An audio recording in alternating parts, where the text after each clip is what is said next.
ازاي نأهل مدير المشروعات يبقى سي او شاطر، عشان يبقى السؤال الناس اللي بتسمعنا تستفيد. لا، يلزموا حزمة من المهارات والبرامج التدريبية اللي تبني على مهارات إدارة المشروعات. تمام. بعد ما يدير المشروع ويعرف السكوب اوف مانجمنت في المشروع عامل ازاي، يلزمه مجموعة مهارات تانية. ممكن نقول انه يقدر يحتاج الام بي اي مثلا. لو اخد الام بي اي هتعمل له اكسبوجر عريض مم.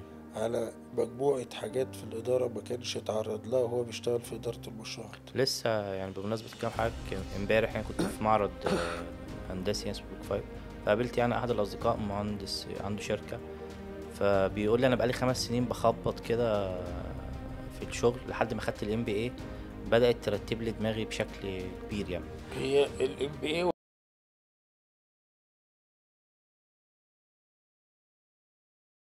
حاجات هو كان بيغلط فيها وبيعملها بشكل المفروض كان يعملها بشكل صح يعني.